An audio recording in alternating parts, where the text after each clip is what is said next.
James and Gordon were miserable. They had been shut up for several days for being naughty and longed to be let out again.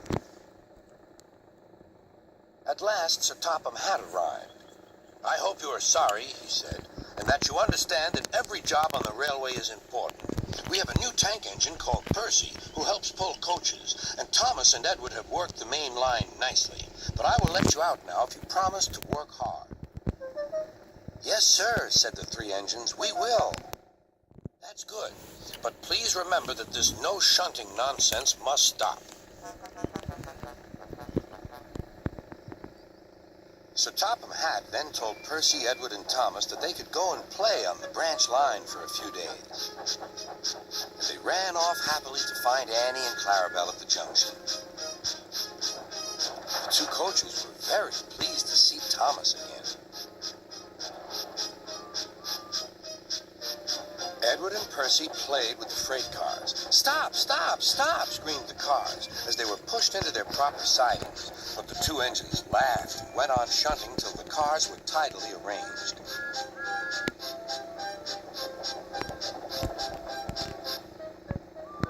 Next, Edward took some empty cars to the quarry.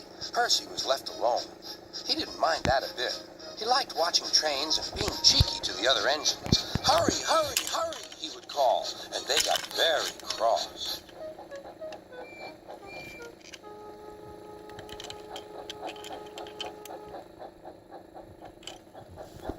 After a great deal of shunting, Percy was waiting for the signalman to set the switch so he could get back to the yard. Percy was being rather careless and not paying attention. Edward had warned Percy, "Be careful on the main line, whistle to the signalman that you are there." But Percy didn't remember to whistle, and so the busy signalman forgot him. Percy waited and waited. The switch was still against him, so he couldn't move. Then he looked along the main line.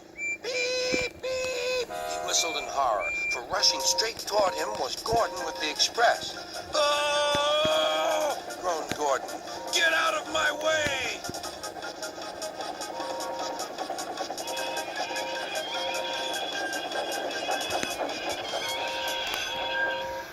Percy opened his eyes. Gordon had stopped with Percy's buffers just a few inches from his own. But Percy had begun to move. "I won't stay here. I'll run away," he puffed. He went straight through Edward's station and was so frightened that he ran right up Gordon's hill without stopping.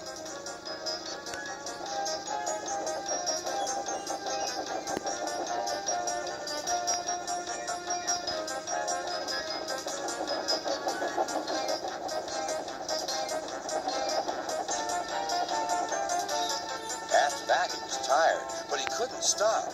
He had no driver to shut off steam and apply the brakes. "I want to stop! I want to stop!" he puffed. The man in the signal box saw Percy was in trouble, so he kindly set the switch.